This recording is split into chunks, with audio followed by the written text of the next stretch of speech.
Olá, amigos, tudo bem com vocês? Hoje continuaremos estudando o Salmo 46. Já estudamos os versos 1 a 3, cujo título é Deus é abrigo na tempestade. E hoje estudaremos dos versos 4 a 7, que diz que Deus está no meio do seu povo. Ainda restará os versos 8 a 11, onde diz que Deus é exaltado sobre a terra. Fazendo uma recapitulação, este salmo foi escrito pelos filhos de Coré. E ele foi escrito no momento de crise militar do povo de Deus, do povo de Judá. Talvez na época do rei Ezequias, rei de Judá, quando Senaqueribe, o rei da Síria, ele ameaçava invadir Jerusalém. Ou talvez na época do rei Josafá, rei de Judá, quando os filhos de Moabe e Amon cercaram Jerusalém para tomá-la. Enfim, este salmo foi escrito no momento de crise militar, foi escrito no momento de instabilidade da nação, foi escrito no momento de insegurança, de incertezas, de angústias e de medos, porque com certeza o povo estava temeroso. Então, o versículo 1 a 3, a primeira divisão, diz que Deus é refúgio. Deus é refúgio, fortaleza, socorro bem presente na angústia. Então, Deus é refúgio, é o abrigo, é a guarita, é o reduto, é o lugar que eu corro para me proteger contra o perigo. E neste lugar de refúgio, nós estaremos abrigados. Porque Deus é uma fortaleza inexpugnável, inabalável contra os ataques externos. Então, neste momento, sabemos que Deus é socorro bem presente na angústia. Socorro bem presente na angústia significa literalmente socorro muito abundante na tribulação. Significa que Deus é imediatamente acessível e perfeitamente capaz de satisfazer as nossas necessidades. Quando o povo de Judá se viu encurralado pelos inimigos, com certeza eles sabiam que Deus era socorro muito abundante. O que eles fizeram? Eles foram orar, jejuar, eles foram adorar, louvar a Deus.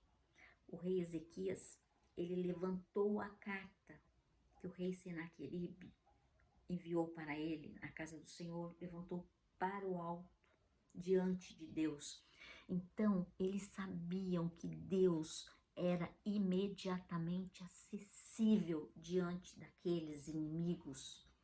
Então, quando nós nos vemos encurralados por alguma situação na vida, saibamos que Deus é refúgio, Deus é fortaleza e Deus é socorro muito abundante e Ele é imediatamente acessível.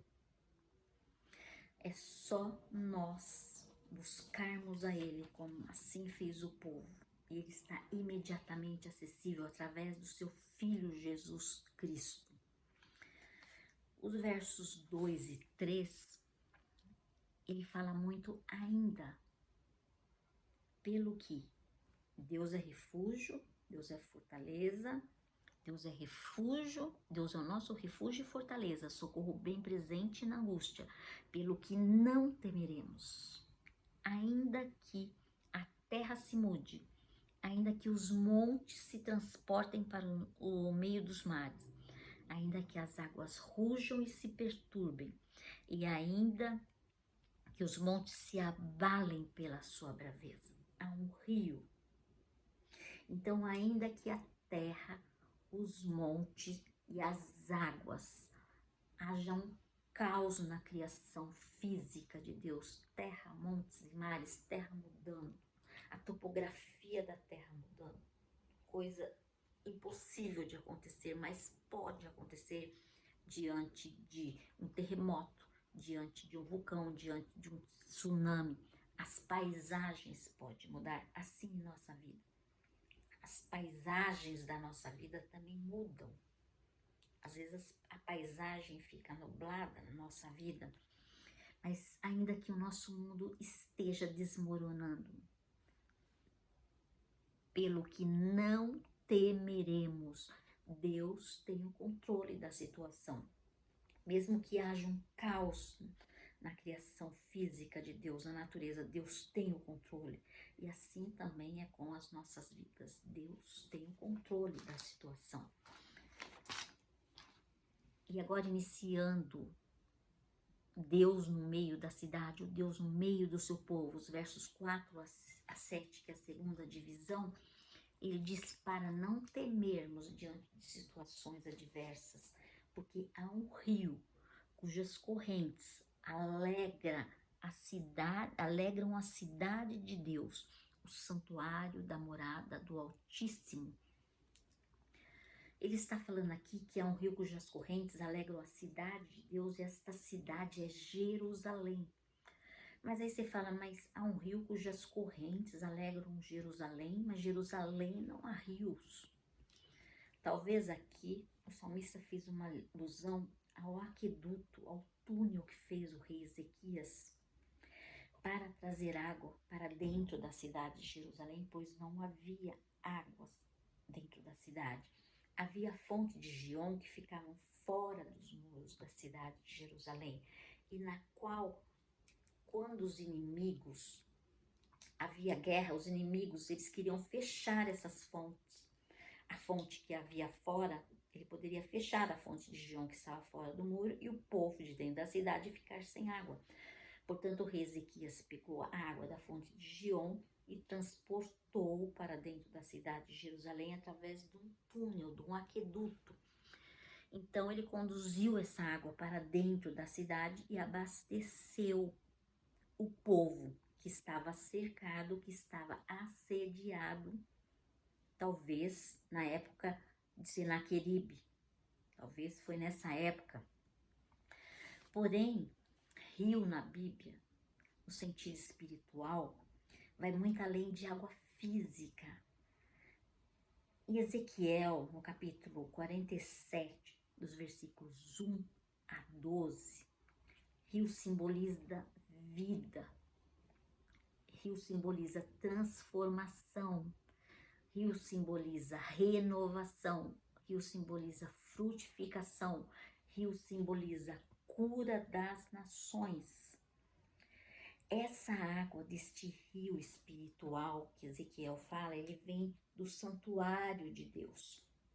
É um rio que vem de Deus e que dá vida. Aonde esse rio passa, ele vai trazendo vida. Esse rio de Ezequiel, ele faz com que as águas salgadas se tornem doces e os peixes vivam. Ele faz com que haja árvores frutíferas às margens deste rio. Ele transforma a fauna, a flora. Ele também faz com que haja renovação, frutificação dessas árvores. Ele faz com que haja renovação. E este rio que Deus dá, aonde ele passa a corrente, o rio, ele vai transformando. Ele abastece as nossas vidas. O rio que vem de Deus, com Deus, as águas não são mares ameaçadores. O Salmo 23 diz: guia-me mansamente às águas tranquilas, refrigera minha alma. Então, sabemos em quem temos crido. Mesmo diante das tribulações, das perseguições, das angústias, dos medos, nós sabemos que há um rio que vem do trono de Deus. Esse rio, ele guia-nos mansamente às águas serenas, às águas plácidas, às águas tranquilas. E a bênção desse rio que vem de Deus é que ele traz Deus para o meio do seu povo. O ser humano, ele vive sedento de Deus. E ele procura Deus nas religiões, ele procura Deus nas seitas, ele procura Deus em muitos lugares. O ser humano, ele vive sedento de Deus. Porém, Jesus disse no Evangelho de João, capítulo 7, 37 e 38, se alguém tem sede, venha a mim e beba. Quem crê em mim, como diz a Escritura, do seu interior fluirão rios de água viva. Se é alguém que pode matar a sua sede, é Jesus, porque ele é a fonte da água da vida. E do seu interior fluirão rios de água viva. O Espírito Santo que habita em nós, que mora em nós, ele fará fluir rios de água viva do nosso interior. Portanto, só Jesus, o Filho de Deus, poderá matar a nossa sede, a sua sede. E a água que Jesus dá se fará uma fonte de água que jorra para a vida eterna. Se você está sedento de Deus,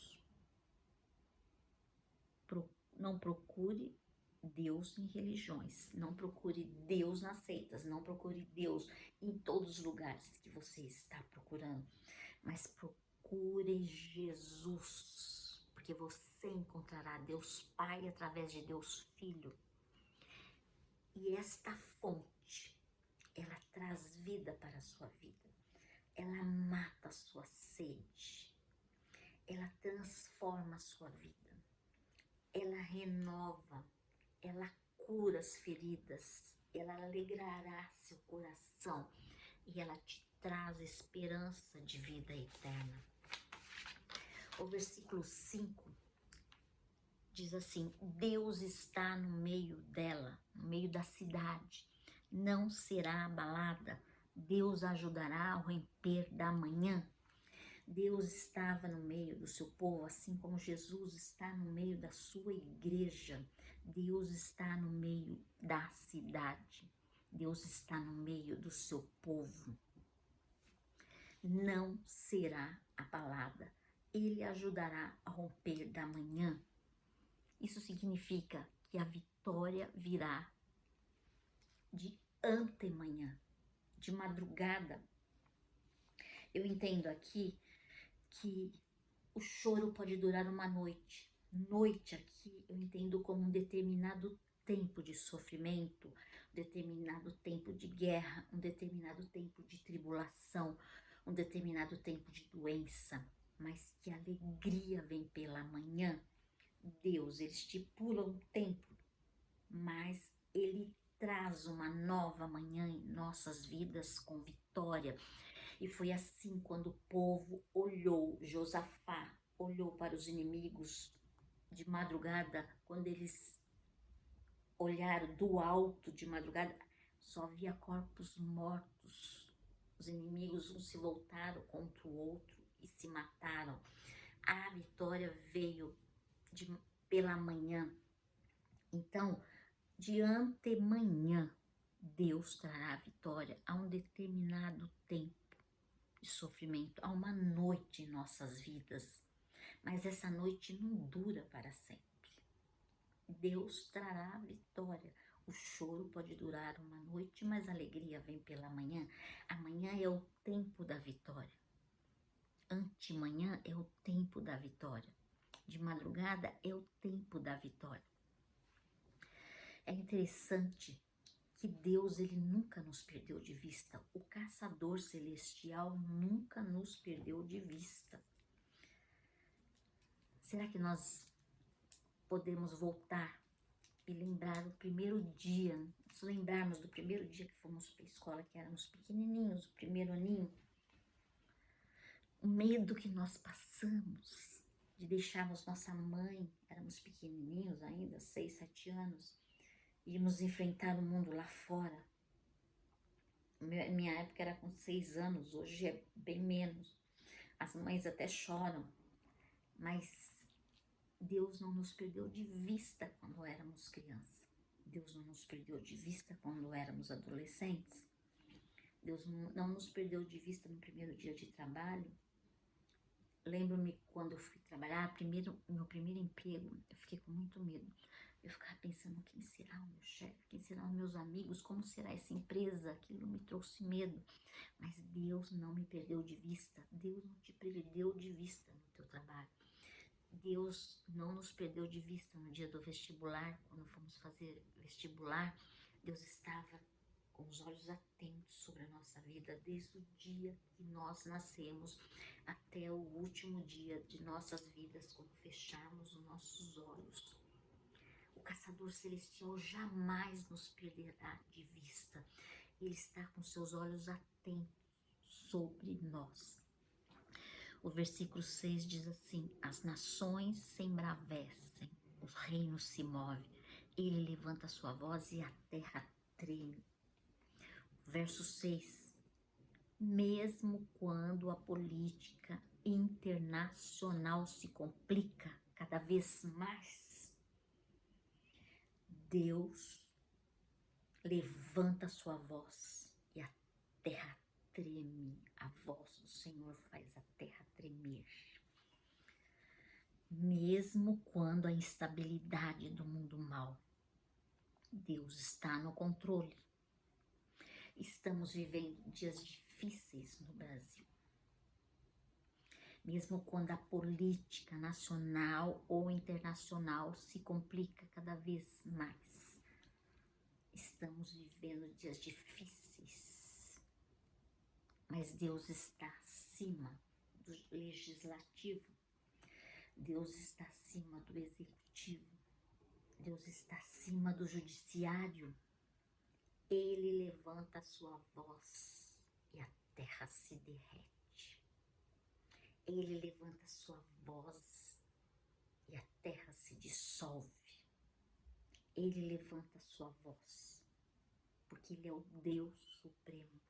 Ele está no controle de tudo que está acontecendo no Brasil. Ele está no controle de tudo que está acontecendo no mundo, a instabilidade política do Brasil, a instabilidade política do mundo. Assim como Deus estava no controle do povo dele, que estava havendo uma guerra, e Deus deu a vitória, Deus dará a vitória virá. Mas precisamos fazer a nossa parte, orarmos, jejuarmos, adorarmos, louvarmos, entregarmos nas mãos de Deus os nossos inimigos. Aí no versículo 7 ele diz assim: o Senhor dos Exércitos está conosco, o Deus de Jacó é o nosso refúgio. O Senhor dos Exércitos fala do poder de Deus. E o Deus de Jacó fala da graça de Deus, da aliança que Deus fez com Jacó e os seus descendentes, o povo de Israel. Essa aliança foi por pura graça. Então o Senhor dos Exércitos fala do poder e o Deus de Jacó fala de graça, graça imerecida. Então, quando nós nos vemos encurralados por problemas externos ou internos, saibamos que o poder e a graça do Senhor estará ao nosso alcance, ao alcance das nossas vidas. O Senhor dos Exércitos, Jeová Tsevaot, estará conosco. O Deus Supremo estará conosco. O Todo-Poderoso estará conosco, nos dando graça. Porque em Jesus nós temos uma aliança com Ele. Ele nos dará graça para enfrentarmos os dias maus. O anjo de Deus feriu 185 mil do arraial dos assírios, dos exércitos de Senaqueribe, um anjo. Portanto, Deus continua amparando o seu povo diante das dificuldades, diante das aflições da vida. Jeová Tsevaot está no meio da cidade. Jeová Tsevaot está no meio do Brasil. no meio do seu povo para guerrear as nossas guerras. Jeová Tsebaô está no meio da sua família para guerrear as suas guerras, as nossas guerras. Jeová Tsebaô está no nosso meio através de Jesus Cristo para nos dar a vitória. Deus abençoe a sua vida. E há um rio no meio da cidade, há um rio no meio do seu povo, que é Jesus Cristo, Filho de Deus. Se você tem sede, busque a Jesus enquanto é tempo, enquanto é dia. Que Deus abençoe a sua vida. Fique na maravilhosa paz do nosso Senhor e Salvador Jesus Cristo. Shalom.